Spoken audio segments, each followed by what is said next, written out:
संकोचोनी काय झालासी लहान, घेई आपोषण ब्रह्मांडाचे. करोनी पारणे आचवे किंवा आचवू संसारा, उशीर उशिरा लावू नको. घरकुलीने होता पाडीला किंवा पडीला अंधार, तेणे केले फार कासावीस. करोनी पारणे आचवे संसारा, उशीर उशिरा लावू नको. झुगारुनी दुरी लपविले काखे, तुका म्हणे वाखे कौतुकाचे. करोनी पारणे आचवे संसारा, उशीर उशिरा लावू नको. पांडुरंगा करो प्रथम नमन, पांडुरंगा करो प्रथम नमन, पांडुरंगा करो प्रथम नमन, पांडुरंगा करो प्रथम नमन. दुसरे चरण संतांची, दुसरे चरण संतांची, दुसरे चरण संतांची. राजगुरुपादाने कथिता राजगुरुपादाने कथिता विस्तार, राजगुरुपादाने कथिता विस्तार. राजगुरुपादाने कथिता बाबाजी सद्गुरुदास तुका, बाबाजी सद्गुरुदास तुका, बाबाजी सद्गुरुदास तुका. पांडुरंगा करू प्रथम नमन, दुसरे चरण संतांचिया, दुसरे चरण संतांचिया. पांडुरंगा करू प्रथम नमन, दुसरे चरण संतांचिया, दुसरे चरण संतांचिया.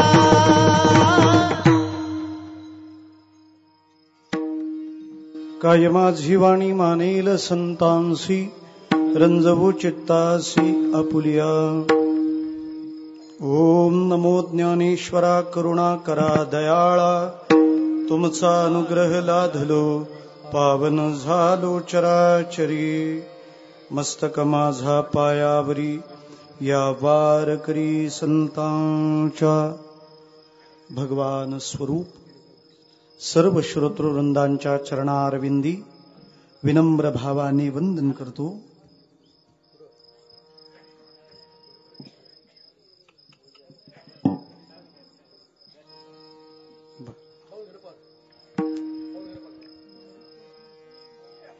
कीर्तन सेवेकरिता आपल्या पुढे सादर केलेला अभंग जगद्गुरु तुकाराम महाराज यांचा आहे. या अभंगातून जगद्गुरु तुकोबाराय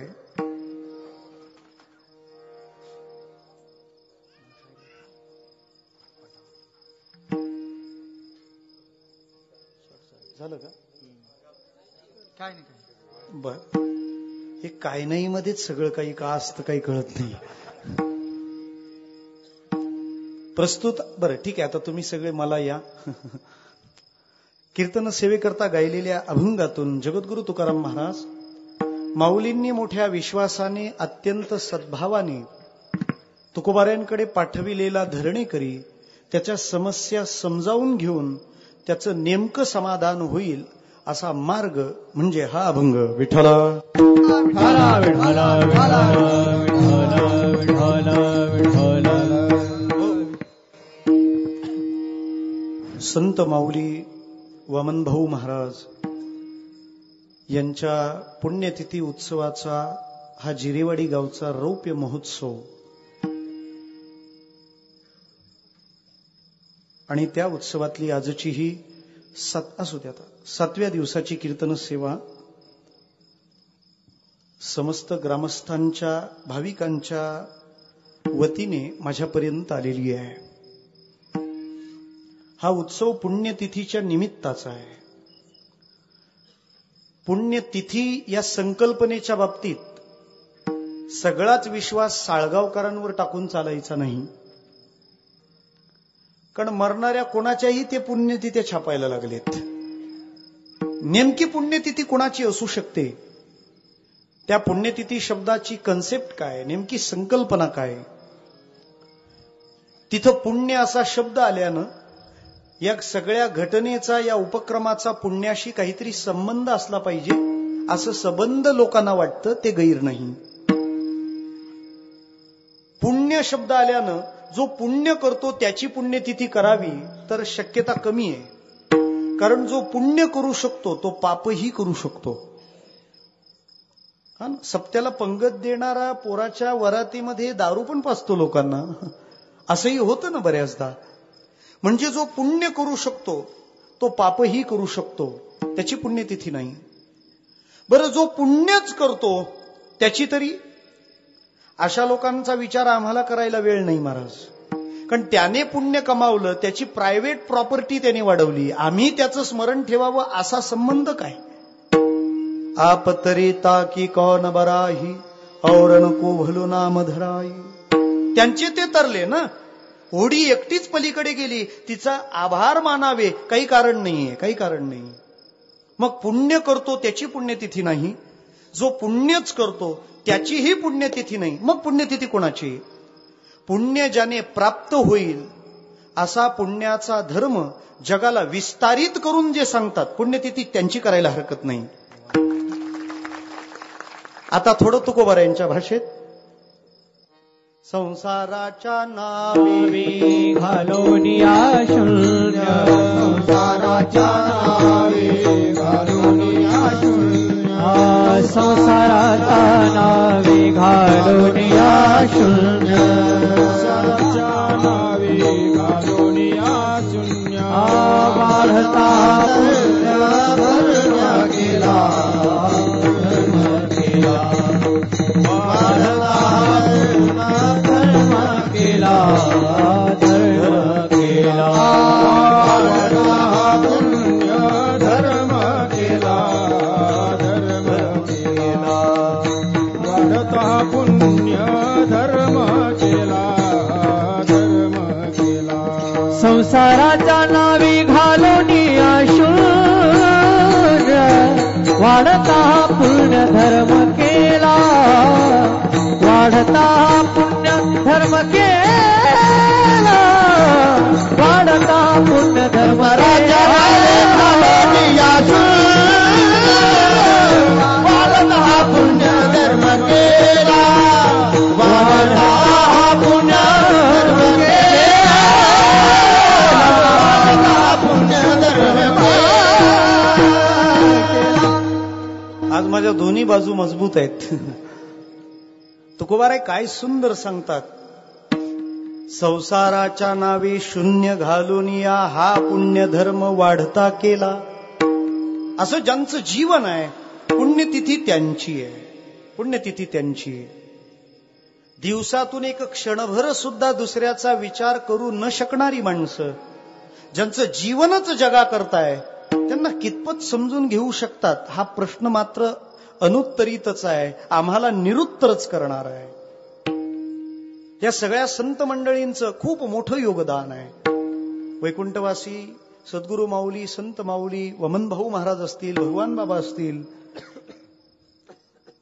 एका राजकीय माणसाने माझ्याशी एक चर्चा केली. चर्चा म्हणण्यापेक्षा ते डिबेटच करत असतात. ते म्हणाले, महाराज तुम्ही महाराष्ट्राचे गोडवे गाता, सगळं काही आहे, पण तुम्हाला माहिती आहे की महाराष्ट्र किती अपयशी आहे? मी म्हटलं कसं काय अपयशी? राजकारणाचा जर विचार केला तर 47ला आपण स्वतंत्र झालो, आता 2014 आहे. अजून महाराष्ट्राचा एकही माणूस पंतप्रधान होऊ शकला नाही, इतका पिछडीवर आहे माणूस. खरी गोष्ट आहे. यादी तपासा ना तुम्ही. पंतप्रधान झालेला महाराष्ट्रातला माणूस दाखवा. हिमालय अडचणीत आला होता तेव्हा यशवंत चव्हाणांच्या रूपाने सह्याद्री धावला, पण तो उपपर्यंतच. महाराष्ट्राचा पंतप्रधान अजून झाला नाही. मला थोडंसं खटकलं ते, म्हणून तर त्याला पुन्हा हटकलं. म्हटलं बाबा तू म्हणतो ठीक आहे, तुझी भूमिका, तुझं म्हणणं की महाराष्ट्र काहीसा मागे आहे, पण खरं सांगू तो तुमच्या आघाडीवर मागे असेल, आमच्या नाही. महाराष्ट्राचा अजून पंतप्रधान झाला नसेल, पण महाराष्ट्र कायमचा संत प्रधान आहे, हे तुम्हाला कुठं माहितीये? विठाला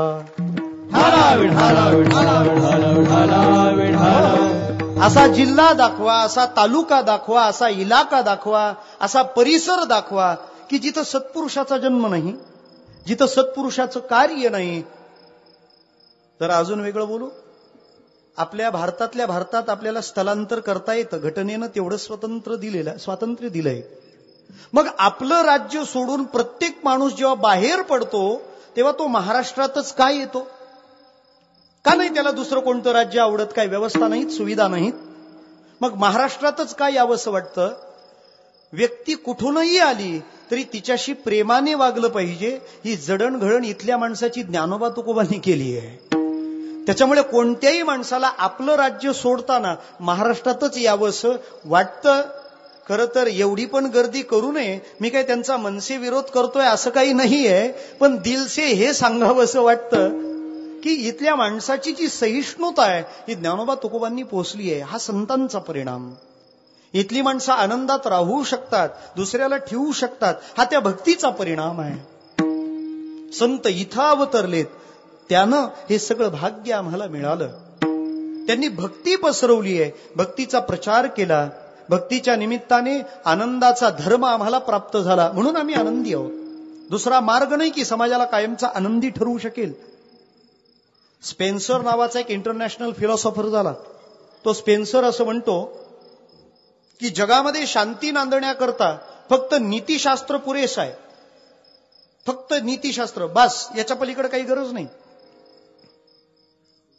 ओनली एक्सेप्ट द एथिक्स. तुम्ही फक्त त्या नीतीला स्वीकारा. भारतातल्या लोकांना शांती करता लगेच देवाकडे जायची म्हणे सवय आहे, तो स्पेन्सर म्हणतो. त्याला भारतीय तत्ववेत्यांनी इतकं सुंदर उत्तर दिलं. त्याला उत्तर म्हणू का जवाब म्हणू, जवाब म्हणू का मुहतोड जवाब म्हणू, आणि मुहतोड जवाब म्हणू का जबडातोड जवाब म्हणू, हा प्रश्न आहे. त्या स्पेन्सरला सांगितलं, आमच्या तत्ववेत्यांनी सुनावलं, अरे बाबा, नीतीने जगात शांती राहील, पण नीती दुबळ्या माणसाचं शस्त्र आहे. नीती आठवते केव्हा? आमचं दुबळे पण सिद्ध होतं तेव्हा. बलवान माणूस कोणतीच नीती मानत नाही, अजिबात नाही. मराठीत म्हण आहे त्याच्याकरता, बळी तो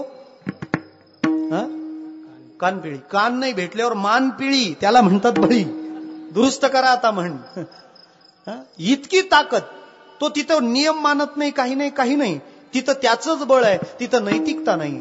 तो बलवान म्हणेल, हा ते नीतीचा आधार घेतात, दुबळे आहेत ते म्हणून घेत असतील, मला कोण नीती शिकवायला येणार? कोणाला कसं ठिकाणावर आणायचं ते माझा कायदा स्वतंत्र आहे. तो कायदा जुमानच नाही. त्याला माहितीये कायदा जरी मोडला तरी आपल्याकडे व्यवस्था आहे. काय द्याचं बोला, व्यवस्था आहे ना. मग त्या धनिकाला, त्या बलवानाला तुम्ही कसं सांगणार की तू सगळ्यांशी प्रेमाने वाग? त्याला भक्तीच्याच मार्गाने समजावता येईल. त्याला हे सांगता येईल, बाळा तू कोणाचं शोषण करू नको, तू कोणाला त्रास देऊ नको, तू सर्वांशी प्रेमानं वागलं पाहिजे. कारण तू ज्याचं भजन करतो तो भगवंत या सगळ्यांमध्ये नांदतोय. त्याला शांत करायला फक्त भक्तीच पुरेशी आहे. भक्तीनेच ते शक्य आहे. आणि त्या भक्तीमुळे आज जग शांतीचा अनुभव जे थोड्याफार प्रमाणात करतं, त्या सगळ्याचं श्रेय शांतीला आहे. ती शांती ज्या भक्तीनं दिली त्या भक्तीला आहे. आणि ती भक्ती आम्हाला ज्यांनी शिकवली, मग ते वामन भाऊ महाराज असतील, भगवान बाबा असतील, ज्ञानोबारायांपासून तुकोबारायांपर्यंत असतील, त्या सर्व संतांच्या चरणी पुन्हा नतमस्तक होतो आणि गायलेल्या अभंगाचा विचार करतो. अभंग जगद्गुरु तुकाराम महाराजांचा. खरं तर आजचा 7वा दिवस आहे. तुम्ही एका विशिष्ट अपेक्षेनं आलेली असता की आज काहीतरी मागणं मागूया, मागणीपर अभंग गायले जातील. पण मला असं वाटतं की नेहमी किती मागायचं देवाकडे? मी म्हणतो की देवाकडं काहीतरी मिळवणं किंवा देवाकडून काय मागायचं आहे, यापेक्षा आम्ही ज्यांची लेकरं आहोत त्या संतांनी आम्हाला काय काय दिलंय आज त्याचाच हिशेब करू. विठ्ठला विठ्ठला विठ्ठला विठ्ठला विठ्ठला विठ्ठला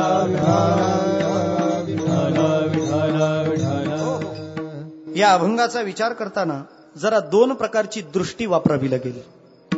एक, परंपरा काय म्हणतीये, आणि दुसरं, तत्वज्ञान काय म्हणतं. वारकरी संप्रदाय हा दोन्हीला एकत्र आणणारा विचार आहे. इथं परंपरा ही मानली जाते आणि इथं तत्वज्ञानाच्या बाबतीत निष्ठुरता सुद्धा धारण केली जाते. मला असं म्हणावंसं वाटतं, वारकरी संप्रदायातली माणसं ही समान वयाची जरी नसली तरी ती समन्वयाची आहेत. इथं सगळ्यांना एकत्र येता येतं, ही तिथली व्यवस्था आहे. ही तिथली व्यवस्था आहे. येता येतं ना, येता येतं. समन्वय आहे इथं. धोतर, लेंगा, टोपी असो नसो, बुक्का, अष्टगंध, सगळं या सगळ्याला एकत्र घेऊन चालणारा मार्ग म्हणजे वारकरी विचार. त्यामुळे दोन्हीचा विचार आपल्याला करावा लागेल. एक परंपरा काय म्हणते आणि एक शुद्ध तत्वज्ञान काय म्हणतं. ब्रह्मचैतन्य गोंदवलेकर महाराजांचं एक विधान सुंदर आहे. ते म्हणतात, साध्या माणसाने बंधनं श्रद्धेने पाळावीत, साध्या माणसाने बंधनं श्रद्धेने पाळावीत, पण शहाण्या माणसाने ती समजूनच पाळावीत. याची भावुकताही मान्य आहे आणि त्याची चिकित्सा सुद्धा स्वीकारहार्य आहे. त्यामुळे दोन्हीला आम्हाला एकत्र घ्यायचं आहे. प्रथमतः परंपरा. या अभंगाच्या मागे काही भूमिका आहेत, काही घटना आहे, काही प्रसंग आहे. एक धरणेकरी आळंदीला ज्ञानराज माऊलीच्या दरबारात जाऊन धरणं धरून बसला. माणसाला इच्छा कोणाच्या तरी दारात नेतात. मग ती इच्छा निर्माण झाल्यावर दुसऱ्याच्या दारात जायची त्याची इच्छा असो नाही तर नसो, एक इच्छा जागी झाली की ती इच्छा तुम्हाला तिथं नेईलच. बरं, ज्ञानोबारायांच्या दारात घेऊन गेली त्याला इच्छा, त्यांनी धरणं धरलंय. पहिल्यापासून संत आमचं समाधान करतील हा विश्वास जीवाच्या मनात आहे. भागवत जर आपण ऐकत असाल तर ज्या वेळेला कलीच्या प्रभावाने भक्ती आणि तिची लेकरं त्रस्त झाली, गलित गात्र झाली, वृंदावनात तिला थोडंसं तारुण्य, थोडीशी आस्था मिळाली, पण दोन्ही लेकरं तशीच वृद्ध स्थितीत राहिली. ज्या वेळेला नारद मुनी तिथं विचरण करत करत येतात तेव्हा कोणालाही आपलं दुःख न सांगणारी भक्ती काय बोलते ते ऐका. भो भो साधू क्षणम तिष्ठ मच्चिंतामपि नाशय. हे साधो, क्षणभर थांबा आणि माझ्या चिंतेचा नाश करा. याचा अर्थ चिंता तिच्याकडे सदोदित आहे, पण माझी चिंता नष्ट करणारे फक्त नारदांसारखे संत आहेत हा विश्वास तिच्या अंतरी आहे. त्यामुळे आपल्या समस्या माऊलीला सांगूया आपण. त्याने धरणं धरलं. ज्ञानोबाराय त्याला दृष्टांत देतात आणि सांगतात, ए साधका, हे धरणेकऱ्या, एक लक्षात घे, तू तुझ्या अपेक्षांना घेऊन इथपर्यंत आला असशील, पण तू इथं न थांबता आता तडक देऊला निघून जा, तिथं तुझं समाधान होईल. तुकोबाराय नावाचे संत वास्तव्य करतायत, आता ते देहात आहेत, तुझं समाधान तिथं होईल. मला सांगा, ज्ञानोबाराय काही समर्थ नाहीत का त्याचं कल्याण करायला? पण आपल्यासारखीच एखादी महत्वाची व्यक्ती जर जगात असेल तर तिचं महात्म्य सुद्धा इतर जगाला कळायला पाहिजे, यासाठी त्यांचा खटाटोप आहे, प्रयत्न आहे. माऊलीला माऊली का म्हणतात त्याची ही छोटी छोटी कारणं आहेत. एखादा माणूस मोठ्या कारणाने होत नसतो, छोट्या छोट्या कारणानेच त्याचं मोठेपण सिद्ध होत असतं. अजून सोपं बोलू का? मोठ्यांनी मोठ्यांना मोठंच म्हटलं पाहिजे, कारण छोट्यांनी पण मोठ्यांना मोठं मानलं पाहिजे ना. तू तिथे जा. आता असा अनुभव, याचं कीर्तन कशाला ठेवलंय, इथून प्रॉब्लेम सुरू होतो. तिथपर्यंत पोहोचा. माऊलीने पाठवून दिलं त्या धरणेकऱ्याला, तो आला देहूला. इथं काहीतरी मार्ग सापडेल, इथं काहीतरी उत्तर सापडेल. बरं, देहूला आल्यानंतर तुकोबारायांचा शोध घेतला, पोहोचला तिथपर्यंत. सगळंच्या सगळं इतिवृत्त कथन करून सांगितलं. तुकोबाराय विचार करतात, माऊलींनी याला आपल्याकडे पाठवावं. मनस्वी विचार करणारे तुकोबाराय असाही विचार करतायत की ज्ञानोबाराय पूर्ण समर्थ आहेत, बरं काय कमी आहे त्यांच्याकडे. या धरणेकऱ्याला इथं पाठवण्यामागचा हेतू मला कळेल. काय ज्ञानेश्वरी पुणे, काय ज्ञानेश्वरी, काय ज्ञानेश्वरी पुणे, काय ज्ञानेश्वरी तीही पाठविले धरणे, तीही पाठविले धरणे, तीही पाठविले धरणे, तीही पाठविले धरणे, तीही पाठविले धरणे. ज्ञानेश्वरी मुने तीही पाठविले धरणे, तीही पाठविले धरणे, तीही पाठविले धरणे. ज्ञानेश्वरी मुने तीही पाठविले धरणे, तीही पाठविले धरणे, तीही पाठविले धरणे. ज्ञानेश्वरी काय उणे ती धरणे पाठविले. का पाठवलं त्याला इकडे? बरं, या सगळ्यानंतर तुकोबारांचं हृदय माऊली करता कसं आहे पहा. मज पामरा हे काय थोरपण पायीची वहाण. तुम्हाला गंमत सांगतो, असली विधानं आपल्या तोंडात दिवसातून 50 वेळा येतात हो. हा मला काय कळतं, काय अर्थ नसतो त्या विधानांना. लबाडी असते लबाडी. एखाद्या श्रीमंताच्या घरी जर गेलात ना तर तो मोठ्या महालामध्ये प्रासादात आमचं स्वागत करतो. महाराज या, गरीबाची झोपडी. काय म्हणतो तो? झोपडी. आपल्याला वाटतं काय विनय आहे त्याचा? खरं तर तो तोंडाने झोपडी बोलतो, पण खोपडीत काही वेगळंच चालू असतं. त्याची इच्छा असते की आपल्या महालाला आपण झोपडी म्हटल्यानंतर महाराजांनी असं म्हणा, झोपडी नाही हो, महाल आहे महाल. त्या अपेक्षेनं त्यानं तो शब्द सोडलेला असतो. त्याचा झोपडी हा शब्द निर्णय नसतो, ती गुंतवणूक असते. त्याच्यावर व्याज मिळवायचंय त्याला. कसलं? महाराज लगेच म्हणतील ना, अहो झोपडी नाही हो, महाल आहे महाल. जर महाल म्हटलं नाही तर मग त्याचे हाल का? अरे महाराजाला कळत कसं नाही, अजून झोपडीला होच म्हणतात. म्हणजे ही लबाडी असते. एखाद्या घरी जेवायला गेल्यानंतर सगळे पदार्थ, श्रीखंड, बासुंदी, लाडू, जिलेबी, चिरोटे, साखरभास, आमरसपुरी, गुलाबजाम, रसगुल्ला. हॉटेलवाला नाही आहे आम्ही. सगळे पदार्थ पानात वाढलेले असतात आणि ते सगळे वाढून झाल्यानंतर घरमालक विनंती करतो, महाराज गरीबाची चटणी भाकरी गोड करून घ्या. त्याला म्हणा छान चटणी फक्त ठेचाच आहे. तो म्हणतो याला धरून ठेचा. अरे एवढे पदार्थ वाढलेत आणि फक्त ठेचाच आठवतो. अपेक्षा राहते की तुम्ही काहीतरी दुरुस्त करावं. लबाडी राहते तिथे. तुमचं काय, आमचा पण तोच प्रॉब्लेम असतो. कीर्तन संतान एक परवलीचं विधान राहतं. मला शास्त्रातलं काही कळत नाही. जसं जमलं तसं वेडं वाकडं बोलण्याचा प्रयत्न केला. कीर्तनकार बोलतात तोपर्यंत ठीक आहे. उद्या आभार मानणारे व्यासपीठावर आले आणि ते म्हणाले, आताच महाराजांनी सांगितलंय यांना शास्त्रातलं काहीच कळत नाही, वेडं वाकडं कसे तरी बोलून गेले, परत आले तर शपथ. म्हणजे याचा अर्थ आम्ही जी विधानं करतो, जे स्टेटमेंट असतं आमचं, त्याच्या मागे भलती लबाडी राहते. तुकोबारायांचा प्रत्येक शब्द न शब्द हार्दिक आहे, म्हणून ती वाणी अभंग आहे. शब्द हृदयापर्यंत पोहोचवायचे आहेत ना, ते हृदयातूनच निघतील याची काळजी घेतली पाहिजे. तुकोबारायांचं हृदय अत्यंत विनयाने संपन्न आहे. माऊलींनी इतकं मोठं करण्याचा प्रयत्न करावा का? हा सगळा भार माझ्यावर सोपविला, हरकत नाही. विनयाचा भाव असावा, पण त्यानंतर कर्तृत्वाची मजल पण मारता आली पाहिजे. ठीक आहे, काय अपेक्षा आहे तुझी? काय अपेक्षा आहे बोल. चिंतकांच्या, चिकित्सकांच्या आणि तात्विक चिंतन करणाऱ्यांच्या मतानुसार त्या धरणेकराने आपल्या 2 समस्या मांडल्यात, 2 इच्छा मांडल्या. तो म्हणतो पहिली माझी अपेक्षा आहे, मला कष्ट न करता धनवान व्हायचं आहे. आणि दुसरी अपेक्षा, मला अध्ययन न करता विद्वान व्हायचं आहे. काय कसं होईल ते पहा. मला वाटतं ह्या अपेक्षा फक्त 17व्या शतकातल्याच आहेत का? आजही लोकांना तोच मार्ग, पैसेवाला व्हायचंय पण कष्ट करायचेच नाही. आमच्या फेसबुक वॉलला एकाने छान पोस्ट टाकली, जमीन विकली बापाची आणि गाडी घेतली आपाची. विठ्ठल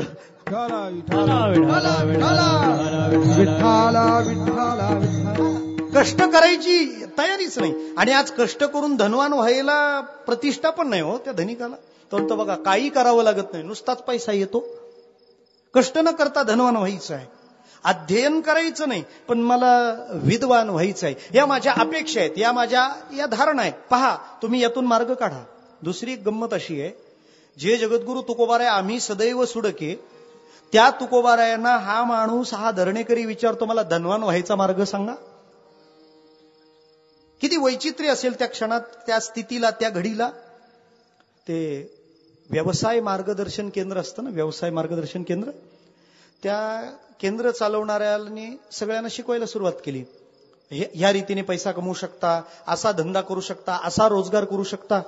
एकाने सगळे प्रकार ऐकले आणि विचारलं, एवढे प्रकार तुम्हाला माहिती आहेत, मग यातला तुम्ही कोणता काय केला?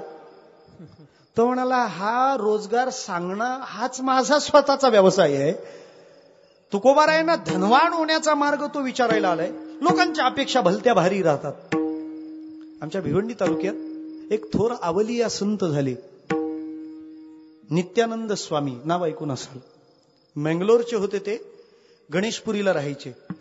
त्यांच्याकडे सगळ्या प्रकारची माणसं यायची. ज्याच्याकडे सगळ्या प्रकारची माणसं येऊ शकतात ना, त्याला संत म्हणतात.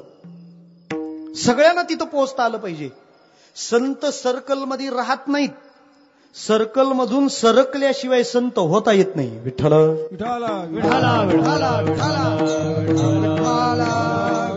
मुक्तद्वार, जिथं कुणी पोचू शकतो. सगळे लोक त्यांना भेटायला यायचे. पण त्या सगळ्या गर्दीमध्ये ते मटकावाले पण यायचे. मटका माहितीये? तुम्ही हो म्हणावा अशी माझी मुळीच अपेक्षा नाही, पण तुम्हाला त्यातला किंग कळेल हे रत्न मला खात्री देतंय. बरं जाऊ दे, आता याला 3G लागल. त्या मटकेवाले पण यायचे आणि ते आले की स्वामी त्यांना हाकलून द्यायचे. अरे काही अध्यात्मातले विचारा, किम ब्रह्म किंवा अध्यात्म. या आकडेवाले यायचे, स्वामीजी त्यांना हाकलून द्यायचे. बरं तसे ते जायचे नाहीत, मग दगड उचलायचे आणि फेकून मारायचे. ते मटकावाले इतके लबाड, स्वामींनी दगड मारले ना की ते सगळे दगड झेलायचे. झेलून झाले का गोळा करायचे, गोळा करून झाले का मोजायचे. आता अख्खच सांगू का, जो आकडा येईल तो नंबर लावायचा आणि जिंकायचे. विठ्ठल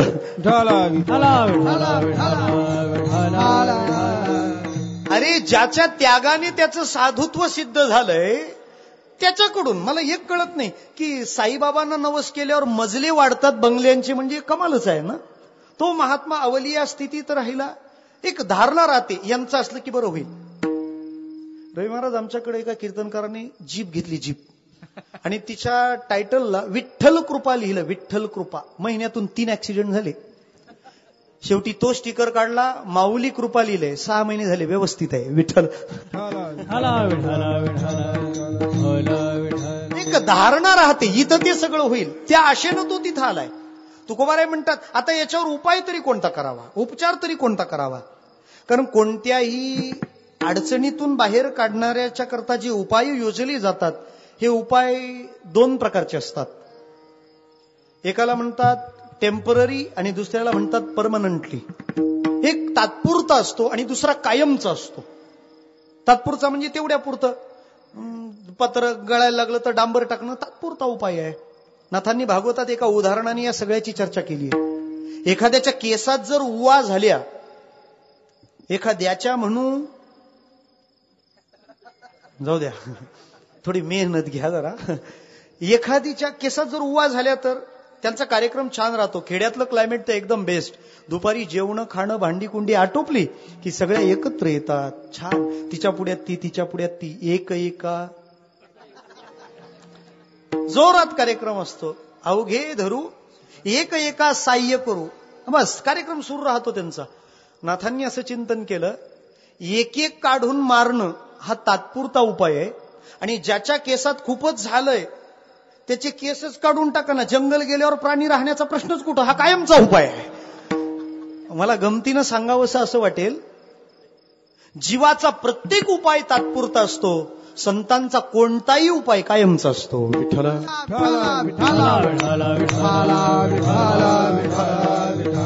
संत कोणताही उपाय करतात तो कायमचा.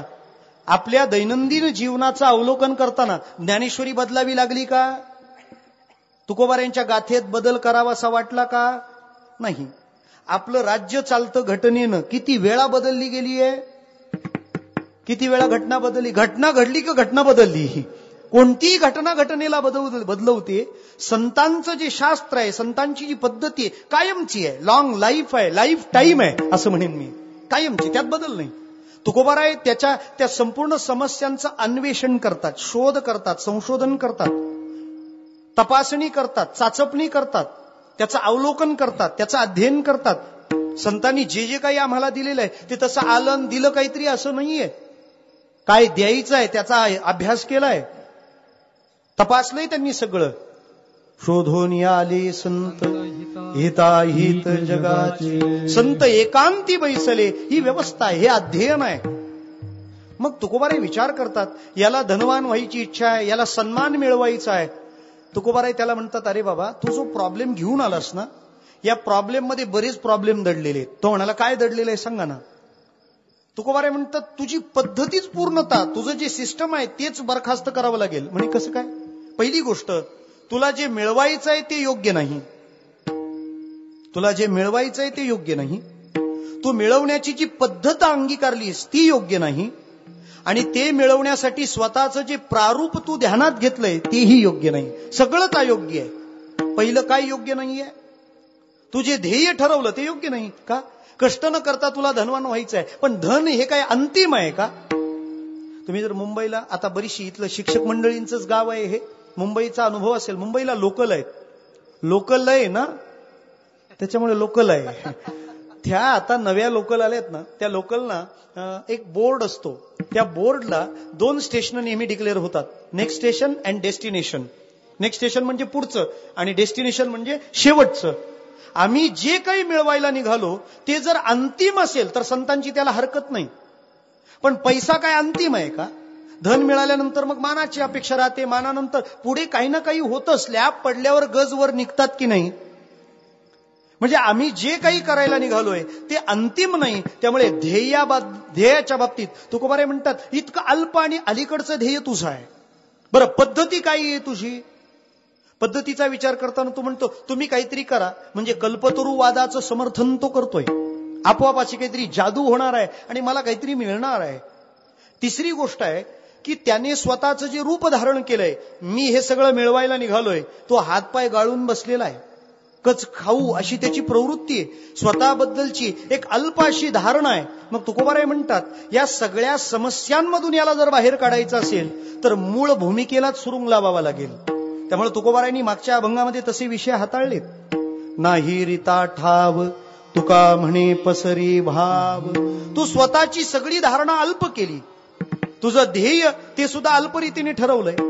तुझ्या पद्धतीतून तुझं तू अल्पत्व गृहीत धरलं आणि स्वरूपाच्या बाबतीत अल्पत्व मान्य केलं. या सगळ्याला मॅक्झिमाइज करावं लागणार आहे, व्यापकता यावी लागेल, ध्येय उंचावली पाहिजेत. एक वाक्य माझ्या वचनात आलं, जुन्या लोकांचं म्हणणं, आणि पुढे एक लाईन होती, जुन्या लोकांचं म्हणणं, नवी पिढी खूप झोपते. खाली एका टार्गेट पोरांनी त्याला कमेंट केली, त्यांची स्वप्न मोठी असतात. म्हातारा माणूस 12ला झोपला का 4ला उठला, तो स्वप्न झोपेल किती, स्वप्न तरी किती पाहिजे, स्वप्नात तरी केवढं पाहिजे. याचा अर्थ युवक वर्ग नुसत्या मोठ्या झोपा घेऊन स्वप्न पूर्ण नाही करू शकत. एक शायर का कहना है, शायर कहता है, सपने वो नहीं होते जो नींद में आते हैं, सपने तो वो होते हैं जब तक पूरे नहीं होते, नींद को आने ही नहीं देते. सपने वो होते हैं. स्वप्न ती आहेत जी तुम्हाला झोपूच देत नाहीत, झोप लागूच देत नाही, त्याला स्वप्न म्हणतात. म्हणजे तिथं व्यापकता पाहिजे, ती ध्येयाच्या बाबतीत त्या पद्धतीमध्ये व्यापकत्व यायला पाहिजे. आणि तो स्वतःबद्दलची धारणा करतो, त्या धारणेत व्यापकता यायला पाहिजे. त्याने स्वतःच्या केलेल्या अल्प धारणेला तुकोबारायांनी शेवटी सुरुंग लावला आणि पहिल्या चरणातून प्रबोधन केलं. संकोचनी काय, संकोचनी काय, झाला से लहान,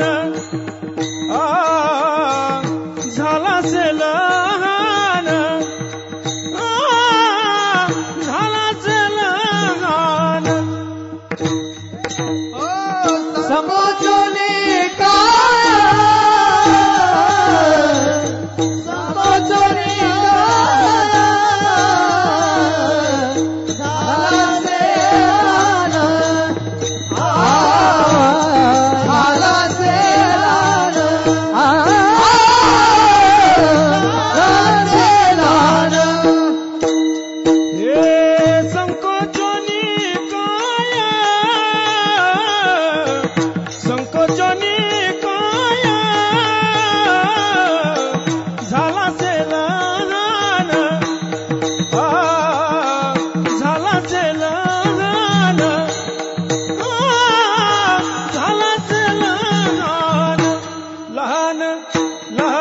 संसारा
संसार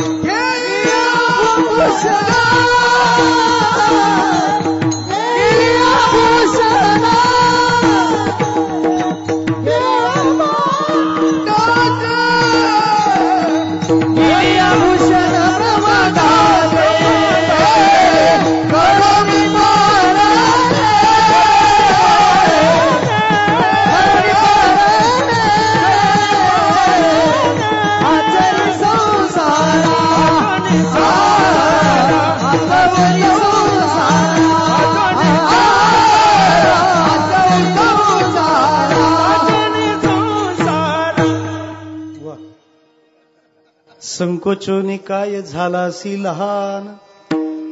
तो शब्द लहान असला तरी चाल महान झाली. घेई आपोषण ब्रह्मांडाचे. तुकोबाराय उपचार करतात. आता थोडस उपचाराबद्दल. उपचार करण्याच्या दोन पद्धती विज्ञानाने मान्य केल्या. First one is broadcasting and second one is stimulation. एकाला म्हणतात प्रक्षेपण आणि दुसऱ्याला म्हणतात उद्दीपन. प्रक्षेपणात इथून तिथं काहीतरी नेऊन द्यायचं असतं आणि उद्दीपनात इथून तिथं द्यायचं काही नाही, ट्रान्सपोर्ट काहीच करायचं नाही. इथं असं काही करायचं का तिथंच उभं राहिलं पाहिजे. जीव जीवाला मदत करतो त्याला प्रक्षेपण म्हणतात आणि संत जीवाला जे सहाय्य करतात त्याला उद्दीपन म्हणतात. ते असं काही नेऊन देत नाही. आपल्या मदतीनं दुसरा माणूस उभा राहिला पाहिजे, लाईफ टाईम कुबड्या घेणारा झाला नाही पाहिजे. संतांची मदत जीवाला कधी कुबड्या घ्यायला भाग पडत नाही. आणि खरी मदत ती आहे की कुबड्या येता कामा नाहीत. जस्ट इमॅजिन, एक कल्पना करा. मुलीने फोन केला, पप्पा अहो शेजारी कार आली आहे, सगळ्या सुविधा आल्या आहेत, होम थिएटर आलं, होम थिएटर. मला डीव्हीडी तर खरं. बापानं करारी बाण्यानं उत्तर दिलं, पोरी अगं तिथं जर होम थिएटर आलं असेल तर तू डीव्हीडीवर का समाधान म्हणते? तू पण काय सामान्याची मुलगी आहेस का? बोल तुला काय पाहिजे? होम थिएटर पाहिजे का थिएटर मध्ये होम पाहिजे? बोल. मुलगी खुश. नाव पार्ट 2. दुसरं दृश्य. मुलीनं फोन केला, पप्पा अहो शेजारच्या लोकांनी होंडा सिटी डिझेल मॉडेल घेतलंय, मला ऍक्टिव्हा तर खरी. मी ऍक्टिव्ह मुलगी आहे ना तुमची.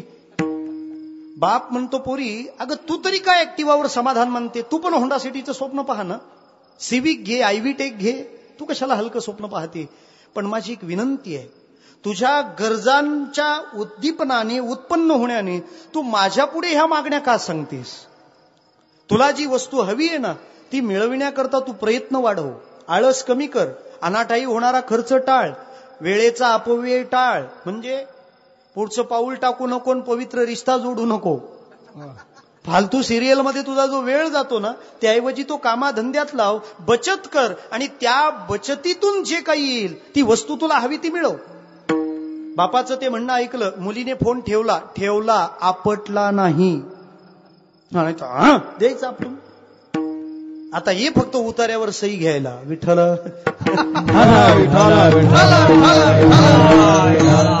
फोन आपटला नाही त्या मुलीने. फोन ठेवताना बाबाला सांगितलं, बाबा यानंतर मी तुम्हाला फोन करीन, पण कोणती नवी वस्तू मला हवी आहे हे सांगण्याकरता नाही. हवी असलेली कोणती नवी वस्तू मी माझ्या बचतीतून विकत घेतलीये ते कळवण्याकरता, only for that good news, त्या चांगल्या बातमीसाठीच मी तुम्हाला फोन करीन. मला सांगा, दोघे जण तुमच्या समोर उभे आहेत, कोण शहाणा, पहिला की दुसरा? दोघे मदतच करतायत आपल्या मुलीला. शहाणा कोण, पहिला की दुसरा? दुसरा. आपण याच्यातले कोणते? विठ्ठल.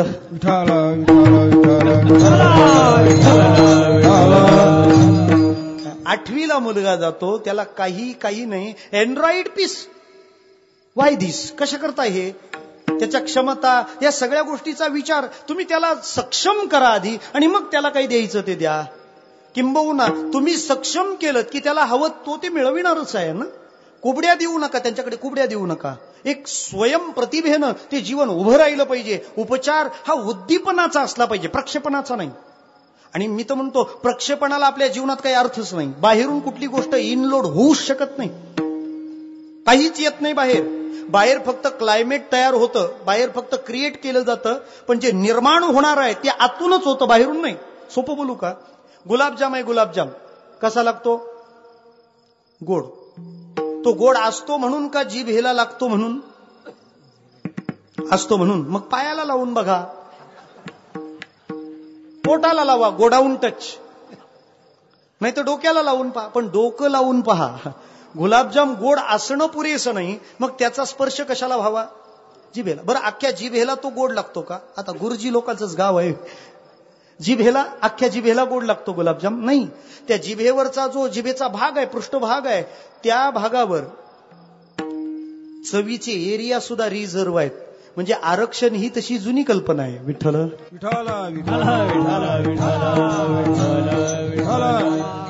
म्हणजे पुढच्या भागाला कोणती चव, मागे कोणती, इकडे तिकडे, तुरट कुठे, खारट कुठे, आंबट कुठे. जिथं गोड चव आहे त्या रिझर्व एरियातून गुलाबजाम पास झाला ना, तो स्पर्श झाला की एकदम गोडव्याची जाणीव होते.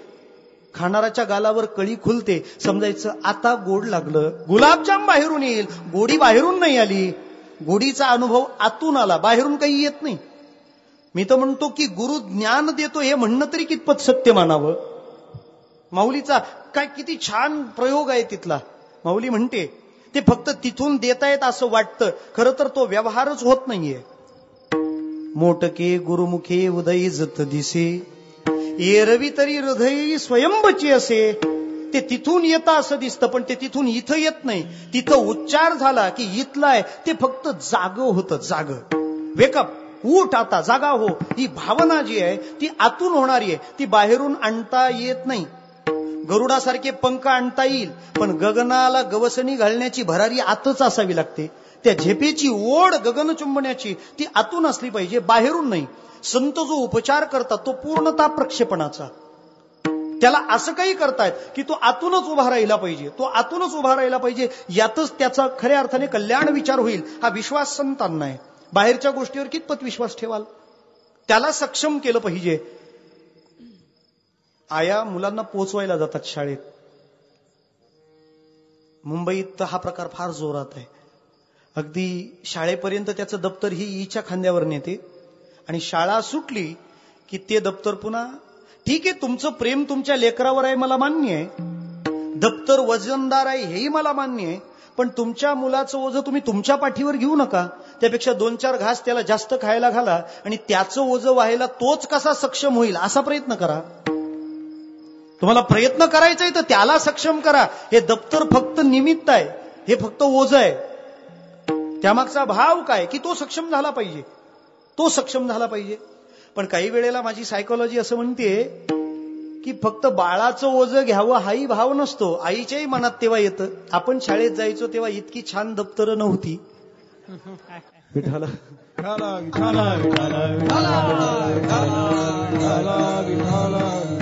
आतून उभं राहिलं पाहिजे. खरं असतं ते आतून. अजून पुढे चला. आकाशाची मेघाची फळी दाटून आली, गडगडाट व्हायला लागला, विजा चमकायला लागल्या. हे सगळं क्लायमेट तयार झालं की एक पक्षी नाचायला लागतो. कोण?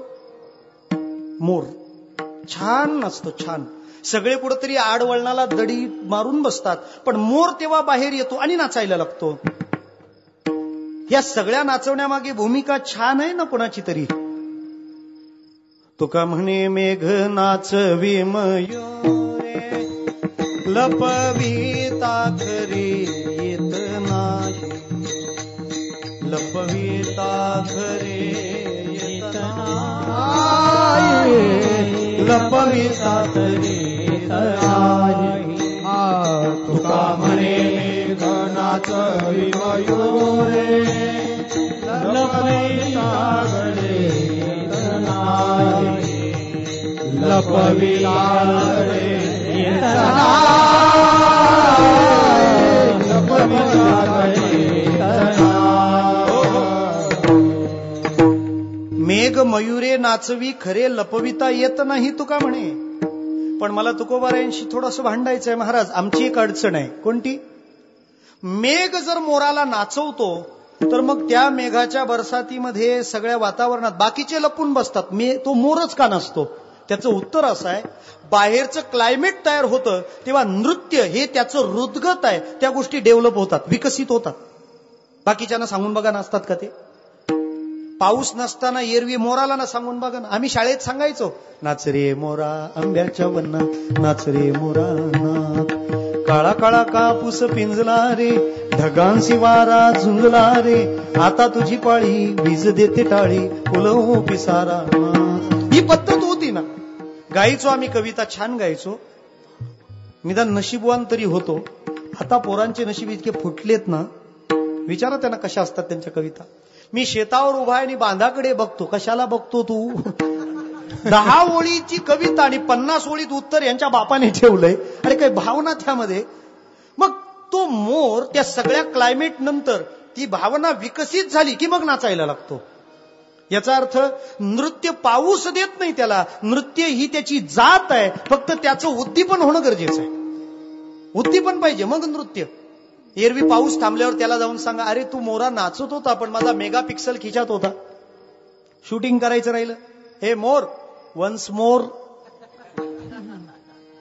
तो मोर असला आणि तुमच्या समोर असला तरी वन्स मोर नाही आणि डान्स मोर नाही.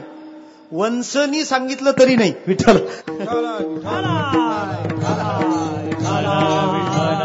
याचा अर्थ ते उद्दीपन आहे, ते सहज आहे. आणि उद्दीपना एकदा झाली ना की खऱ्या शक्तीचा उदय होतो. संतांनी ते उद्दीपन केलंय, आतली शक्ती जागृत केली, जी पुरेपूर पुरणार आहे. आतल्या शक्तीची नशा वेगळी राहते, तिचा प्रभाव वेगळा राहतो. अजून सोपं बोलतो. एका मिलिटरीवाल्याचं शेजाऱ्याशी भांडण झालं, पण मिलिटरीवाला शांत घ्यायचं आपलं, काही अडचण नाही. 2-3 वेळा तो शेजारी म्हणा, अरे मिलिटरीत होता तर काय तुझ्यात काय दम आहे की नाही? मी भांडतो तू गप्प राहतो. तो म्हणतो होईल, एक दिवस कळल तुला. सीमेवर युद्ध सुरू झालं आणि याचं शेजाऱ्याशी भांडण, म्हणजे याचं शेजाऱ्याशी आणि देशाचं पण शेजाऱ्याशी भांडण, युद्ध सुरू झालं. त्याला इतका चेव आला होता, त्याने एक पोलादी पहार घेतली, त्या शेजाऱ्याच्या भांडणाऱ्याच्या मानेवर अशी ठेवली, आपल्या हाताने अशी वाकवली, पेळ दिला आणि दिलं सोडून. टाय. रिझल्ट नाही लागला, मॅच पण टाय झाली. भांडण मिटलं, कॉम्प्रोमाइज झालं, वादविवाद मिटला, एकमेकाकडे यायला जायला लागले. तो शेजारी म्हणाला, का आपलं भांडण मिटलं बरोबर आहे, वाद मिटला बरोबर आहे, पण ही भांडणाची खूण ती काढा ना, ती सोडवा ना. तो म्हणाला, ती नाही जमणार. अरे पण तूच तर घातली आहे ना. मी घातली तरी आता नाही. म्हणे मग कधीच नाही का? होईल ना. केव्हा? पुढचं युद्ध येईल तेव्हा. ह्याला उद्दीपन म्हणतात. का? ते युद्ध आल्यानंतर आतल्या शक्तीचा उदय होतो आणि ती काम करायला लागते. संत कधी बाहेरून लेप लावत नाही, बाहेरचा लेप चालत नाही. त्या उपचारामध्ये जो उपचार असतो तो आतून असतो आणि आतला उपचार सगळ्यात बेस्ट असतो, सगळ्यात बेस्ट. ती उद्दीपना संतांनी आमच्या याच्यात निर्माण केली. त्यांनी चांगले वागा असं नाही सांगितलं. चांगलं न वागण्याने काही नुकसान झालं आणि चांगल्या वागण्याचा परिणाम किती सुंदर असेल ते ऐकवलं आणि त्यातून आमची वृत्ती लालायित झाली आणि ती उभी राहिली आहे. स्वाध्याय परिवाराचे प्रणेते आठवले शास्त्रीने एक उदाहरण दिलंय. रामपूर नावाचं एक संस्थान होतं, तिथला नवाब आजारी पडला. त्याच्या घशात कफाचे पडदे तयार झाले, अन्न पाणी काही जाईच ना. शेवटी आता हा मरायला टेकला म्हणून लोक शेवटचं बघायला यायला लागले. माहिती ना, शेवटचं फळांच्या पिशव्या घेऊन येतात, चेहरा असा करून येतात की बघायला नाही पोचवायलाच आलेत आता. हा ना, निदान त्या पेशंटला बघताना तरी चांगल्या भावनेने जात जा. त्याला विचारतात कितने झटके आहे, तो 2. एक ही बचा, अरे तो पण येईल ना. तो किती मावळलेला असला तरी त्याला सांगा, हा तुम्ही आजारी आहात पण तुमचा चेहरा आज फ्रेश दिसतो, 2 दिवस जास्त जगल. पण तुम्ही त्याला पोचवायच्याच घाईवर असता, तुम्ही काय त्याला जगवता. सगळे जाऊन लागले बघायला. त्याला काउंट डाऊन सुरू झालं होतं. त्यामध्ये त्या गावचा एक वैद्य गेला बघायला, त्याचं नाव लीलाधर. तो म्हणाला, का तुम्हाला उपचार सगळे करतात, मी करू का एखादा उपचार? ते म्हणाले, बघ सगळे संपलेत, आता तू काय नवीन करणार आहे? तो म्हणतो, नाहीतरी तुम्ही मरणार हे कन्फर्म आहे ना, मग एक्सपेरिमेंटल शो व्हायला काय हरकत आहे? बनी तो बनी, नाही तो अब्दुल गनी, आपल्याला काय? तसेही तुम्ही मरणात जमा आहेत ना, होऊन जाऊ द्या. ते म्हणाले, चल कर मग काय. नाही माझ्या उपचारात ऑप्शन आहेत. तो नवाब म्हणतो, अरे ऑपरेशन करून होत नाही, तो ऑप्शन काय बोलतो? नाही तुम्हाला कसं पाहिजे सांगा. म्हणजे मी औषध देऊन पण बरं करीन आणि औषध दाखवून पण बरं करीन, तुम्हाला काय पाहिजे बोला. तो म्हणाला, मग असं असेल तर दाखवूनच बरं व्हायचं मला आवडेल. त्या वैद्याने आवारात चिंचेची झाडं होती, 4-5, 8-10 आकडे पाडले चिंचेचे. तो नवाब असा झोपलेलाच होता, त्याच्या पुढे आला आणि त्या चिंचा घेतल्या, त्याच्यातली एक पिकलेली काढली, असं मुठीत आवळली तिला आता ते चिंचेचं पिकल्यानंतर टरफल कडक होतं, ते दूर झालं. उरला तो आतला चिंचेचा मांसल भाग, असा विटकरी रंग येतो ना त्याला, ब्राऊन होते ती. काही वेळेला जर नरम असली तर हिरवी हिरवी राहते, फार आंबट असते ती. ती चिंच घेतली आणि त्याच्यासमोर चोखायला सुरुवात केली. कोणाच्या? नवाबाच्या. हा चिंच अशी चाललंय आणि समोर नवाब बघतो. काही झालं असेल ना? मी नवाबाचं नाही, मी तुमचं विचारतोय. पण मला प्रॉब्लेम यायला लागला आता बोलायला. त्याच्या तोंडात लाळ पाझरायला लागली. त्या लाळेने त्याच्या घशात कफाचे पडदे आले होते, ते तोडायला सुरुवात केली. प्रेशर वाढायला लागलं. त्या वाढणाऱ्या प्रेशरने पडदे तोडले. लाळ पोटात निघून गेली. मरायला टेकलेला उठून बसला. तो 2 राईस प्लेट येऊ दे, आता मृत्यू कॅन्सल.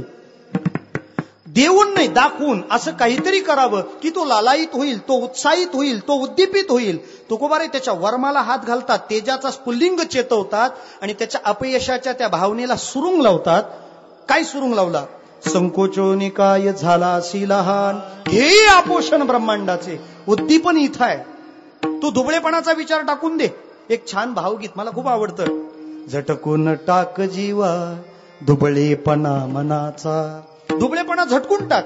मग या सगळ्या तुझ्या अपयशाला, या जीवनातल्या ओढवलेल्या नामुष्कीला तुकोबारांनी एक गोष्ट कारण मानली. त्याचं नाव आहे संकोच. हा शब्द, कोच असा शब्द असल्यानं तिकडूनच आला असावा. संकोच.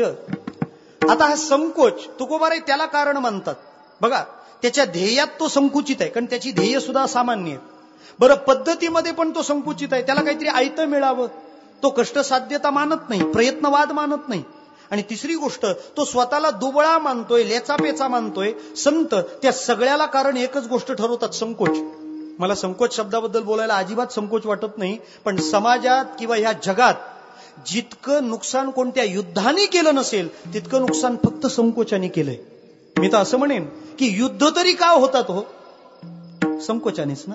तो त्या जातीचा, मी ह्या जातीचा. तो त्या धर्माचा, मी या धर्माचा. तो त्या पंथाचा, मी या पंथाचा. हा सगळा भाव संकोचितपणा नाही का?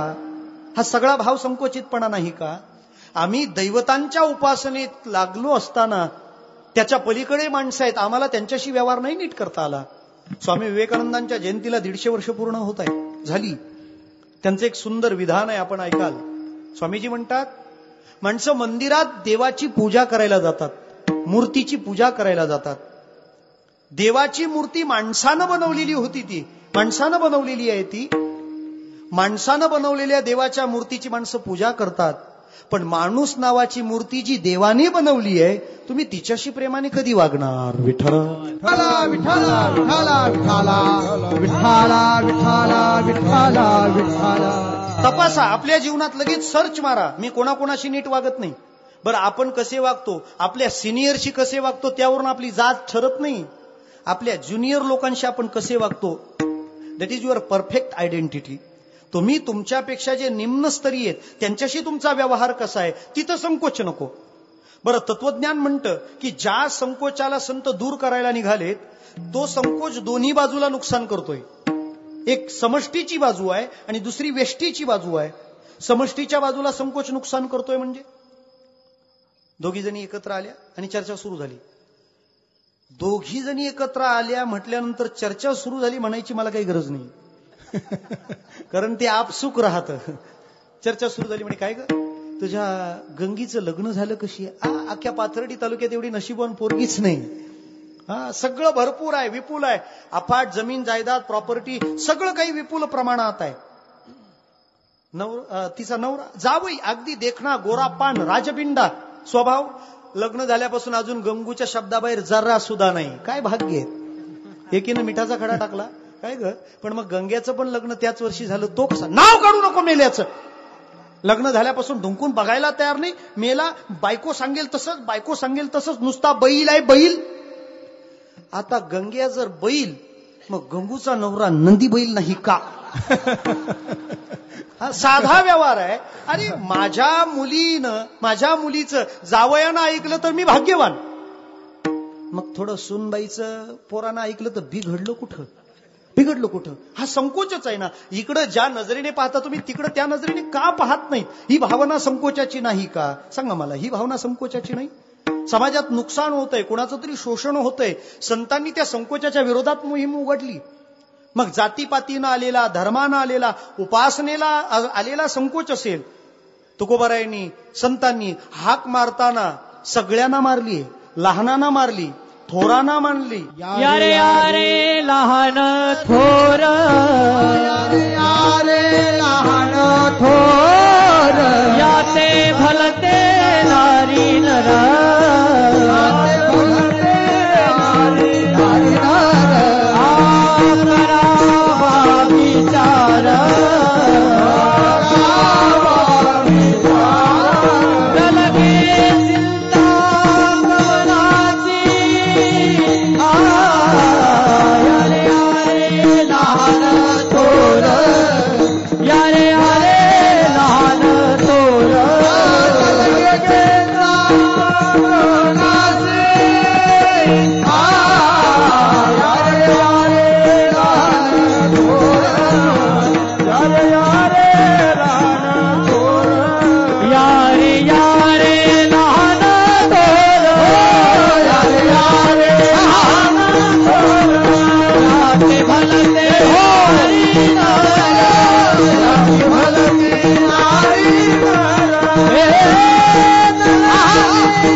संतांची संकोचाच्या विरोधात. मग जो कोणी याला आडवा आला त्याला बाजूला केलंय महाराजांनी, त्याला आडवा करून पाडवा केलाय संतांनी.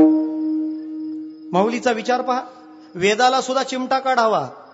माऊली म्हणतीये, वेदू संपन्नो एके ठाई, परिकृपणो ऐसान नाही, जो कानी लागला तीही वर्णाच्याची. माऊली म्हणते वेद श्रीमंत आहे पण कंजूस आहे. काही माणसं श्रीमंत असतात पण फार कंजूस असतात.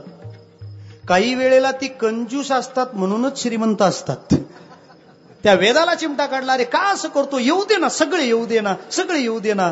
म्हणजे हा संकोच दूर झाला पाहिजे, दूर झाला पाहिजे, आपलेपणाने स्वीकारलं पाहिजे. मी तर म्हणेन अनेक पंथ असतील, अनेक मार्ग असतील, पण वारकरी विचारधारा काही वेगळी आहे, काही वेगळी आहे.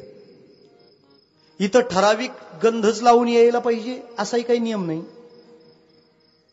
विशिष्ट लोगो, जहा लोगो के लिए लोगो कंपल्सरी नाहीये.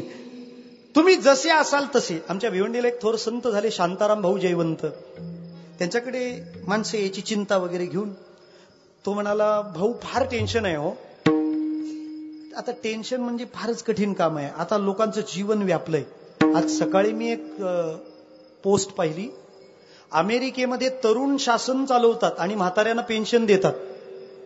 भारतामध्ये म्हातारे राज्य चालवतात आणि तरुणांना टेन्शन देतात. विठ्ठल विठाला विठाला विठाला विठाला विठाला विठाला. जाऊ द्या, माझा मुद्दा काय तुम्हाला सांगा. विठ्ठल विठाला विठाला विठाला विठाला विठाला. व्यापकतेची भूमिका, व्यापकतेची भूमिका संतांनी मोकळेपणाने स्वीकारली. या, सगळे पोहोचा. भाऊरायांकडे तो आलेला चिंतातूर म्हणाला, भाऊ फार टेन्शन असतं, काय करू. भाऊ म्हणाले, दररोज संध्याकाळी भजनाला यायचं 7 वाजता. तो म्हणाला, महाराज मी रोज येईन पण शुक्रवारी नाही येणार. तुम्हाला नसेल कळणार इकडे अजून. शुक्रवारला इंग्रजीत फ्रायडे म्हणतात. फ्रायडे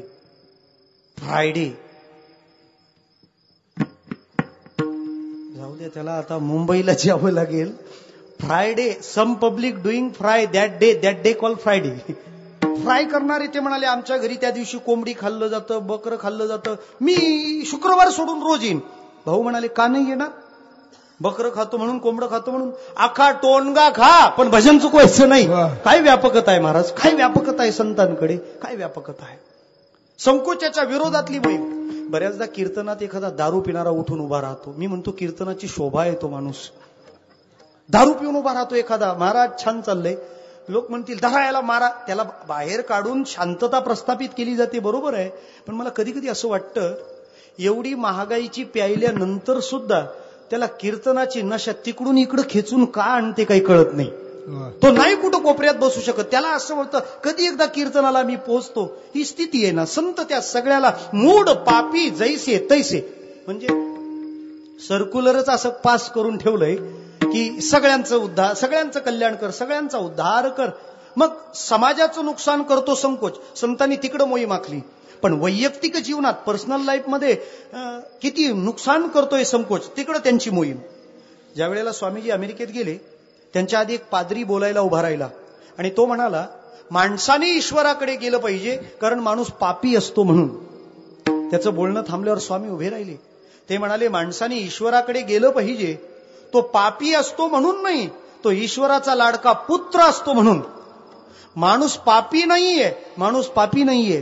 ते म्हणाले हा एक माणूस नक्की पापी आहे या जगात जो माणसाला पापी म्हणतो. कारण स्वरूपाचा विचार करा.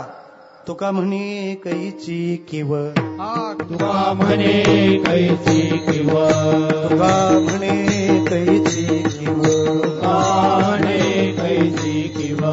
कोठे जीव निराळा, कोठे जीव निराळा, कोठे जीव निराळा, कोठे जीव निराळा, कोठे जीव निराळा, कोठे जीव.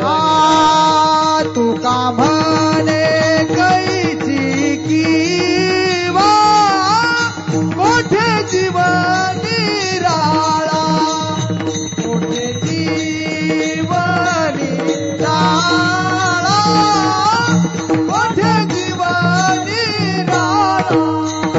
तुका म्हणे कैची किवा, कोठे जीव निराळा, कोठे जीव निराळा, कोठे जीव निराळा. कैची कीव, जीव कोठे निराळा. तुका म्हणे तो देवाचा आहे ना.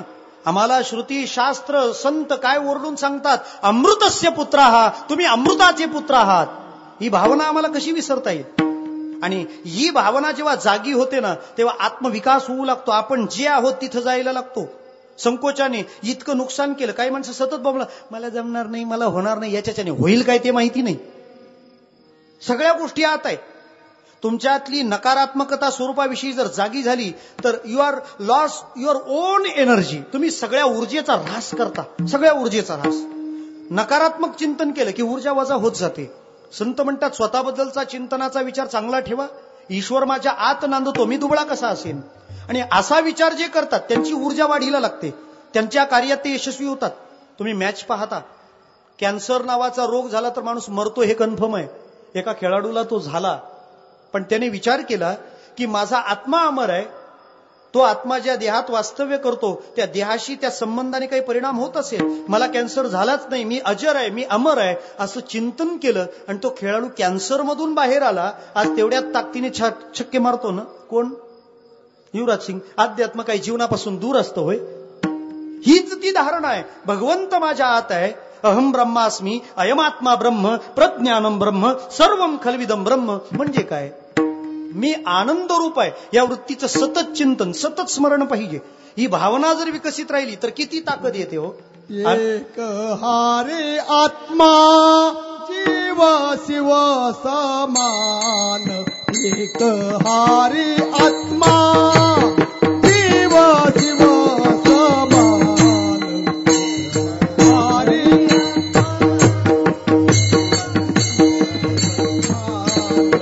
एक हरे आत्मा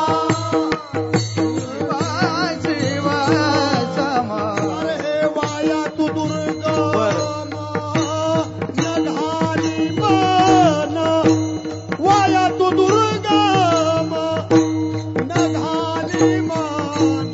हारी मुखे म्हणा, हारी मुखे म्हणा, मुखे म्हणा, हारी मुखे म्हणा. वाया तू दुर्गमान घाली मन. हे सगळं आत आहे ना तुझ्या, मग तू काय चिंता करतो. अमेरिकेची राजधानी वॉशिंग्टन DC. त्याच नावाचे एक राष्ट्राध्यक्ष झाले जॉर्ज वॉशिंग्टन. ते एका शाळेमध्ये पिऊन होते आणि ते घंटा वाजवायचं काम करायचे. घन घंटेचं पण एखाद्या माणसाचं प्रारब्ध बदललं की काय होईल काय सांगता येत नाही. पूर्वी ही घंटा फक्त मंदिरात वाजायची, त्यानंतर ती शाळेत गेली. टन टन टन टन टन टन टन. शाळेतून निघाली ही आग लागल्यावर वाजवायला लागले लोक. आता तर तिचा इतका कचरा झाला, घंटा वाजली की लोक कचरा घेऊन येतात. एकेकाचं प्रारब्ध कसं असतं ना, कोण कुठं जाऊन बसेल काही सांगता येत नाही, कोणाचं काय नुकसान होईल काही सांगता येत नाही. प्रारब्ध असतं एकेकाचं. या प्रारब्धाने तो घंटा वाजवायचा. बरं, घंटा वाजवताना काय म्हणायचं माहितीये? घंटा वाजते घन घन. अमेरिकेचा अध्यक्ष वॉशिंग्टन. लोक म्हणायचे हा नुसता पिऊन नाही, हा पिऊनच आहे. महाराज, त्या माणसाच्या जीवनात एक क्षण असा उजाडला, तो व्हाईट हाऊसचा रहिवासी झाला. काय कारण आहे? त्याच्या त्या आतल्या चिंतनाने, स्वरूप, त्या मुग्धतेने त्याला ती शक्ती दिली. म्हणून तर तुकोबाराय म्हणतायत की मनुष्य म्हणून जन्माला जो आलेला आहे त्याने देव मिळवण्यासाठी प्रयत्न करणं दूर, तो जर म्हणेन की मला भगवान प्राप्त करून घ्यायचे तरी तो यशस्वी होईल. नरदेह निधान लागली हाती, उत्तम सार उत्तम गती, देवची होईन म्हणती ते होती, तरी का चित्ती न धरावे. याला उद्दीपनाची ताकद म्हणतात. ते आतलं जागं झालं ना की बाहेर सगळ्या गोष्टी अनुकूल व्हायला लागतात. आपणच का खचून जातो? कारण दुबळेपणाची धारणा त्या साधकासारखं आमचं झालंय. मला जमणारच नाही, माझ्याच्याने होणारच नाही. निगेटिव्हिटी, नकारात्मकता. काय करते ती नकारात्मकता? त्या परिस्थितीची लढण्याची जी ताकद असते तिच्यावर हल्ला करते. काय येतं आपल्या डोक्यात? रॉन्डा बर्न नावाची एक वेस्टर्न फिलॉसॉफर आहे, तिने द सिक्रेट नावाचं पुस्तक लिहिलंय. आपण व्यासंगी आहात, सरस्वतीचे उपासक आहात, जर कुठे मिळालं तर ते पुस्तक जरूर घ्या. ती म्हणते तुमच्या जीवनात ज्या घटना घडतात त्या तुम्हाला हव्या आहेत त्या होत आहेत जास्त का नको आहेत त्या? स्टँडवर गेला, बस गेली गेली, दिंडी हुकली हुकली, या असं सारखं का होतं? ती म्हणते तुम्ही त्याचा विचारच तसा करत राहता. बघा ना, तुम्ही एखाद्या उंच टॉवरवर चढल्यावर डोक्यात काय विचार येतो? इथून पडलो तर काय गरज आहे का? तुम्हाला हवंय त्याचा तुम्ही विचार केला का तुम्हाला नकोय त्याचा? नकोय त्याचाच ना.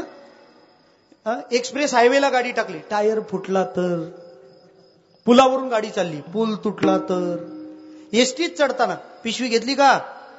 कॅरी बॅग का? If you thinking okay then why journey okay?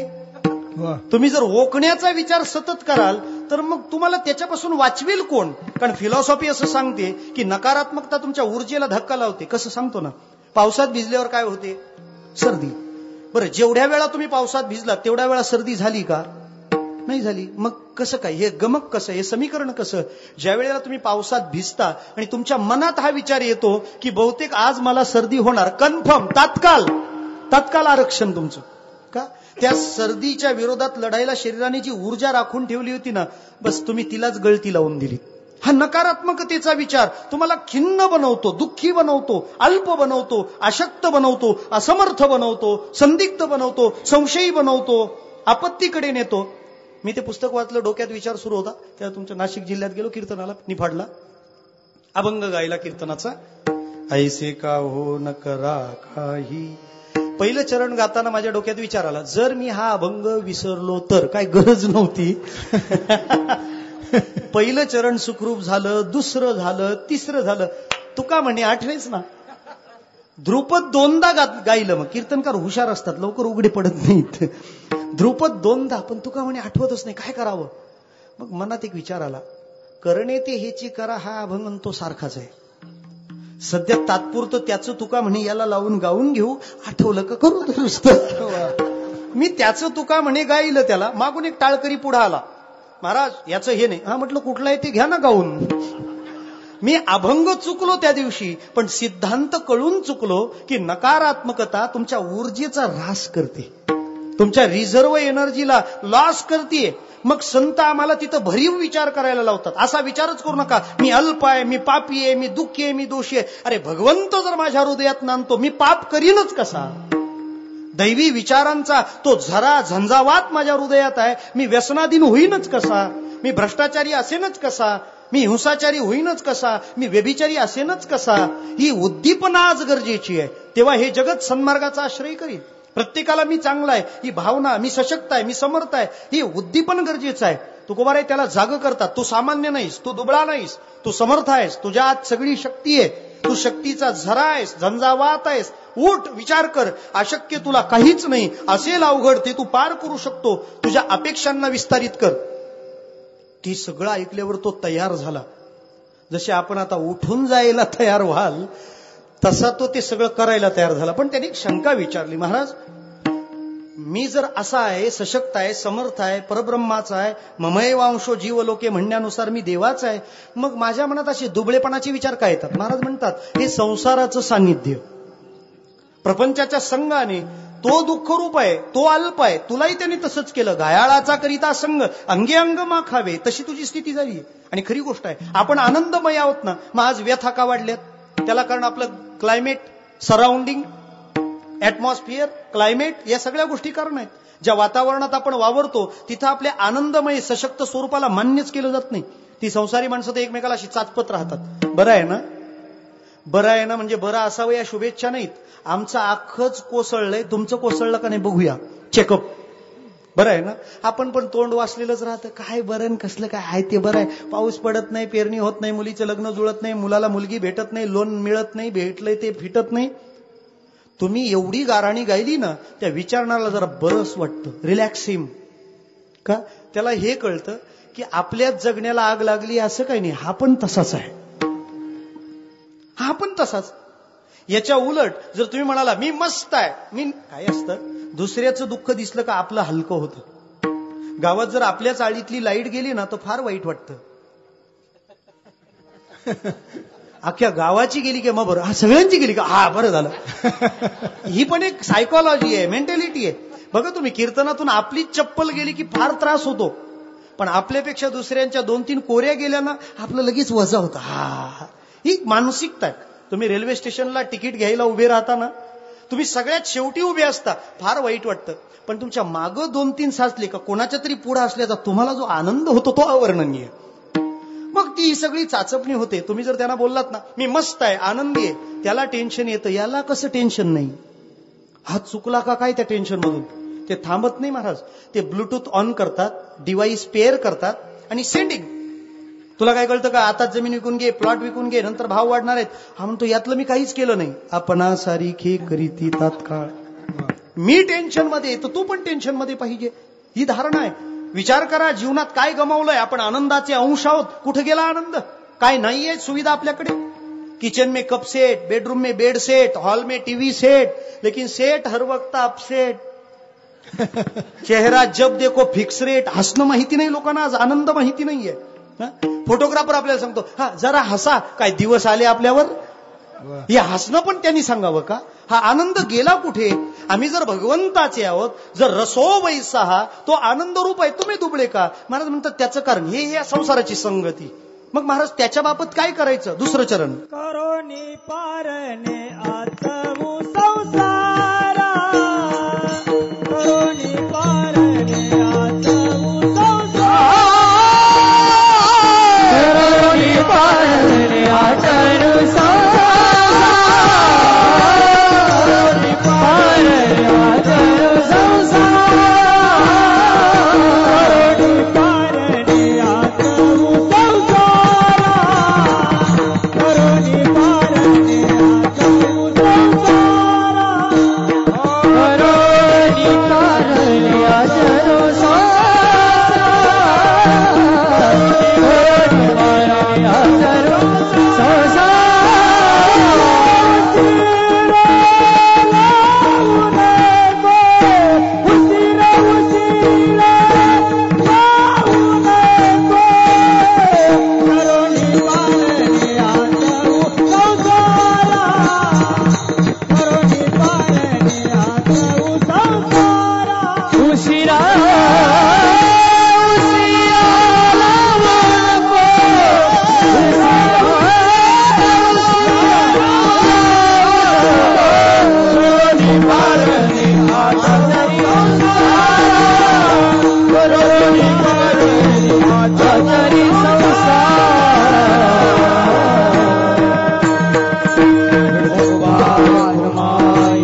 उशिरा लावू नको. अजिबात लावणार नाही, काही काळजी नाही.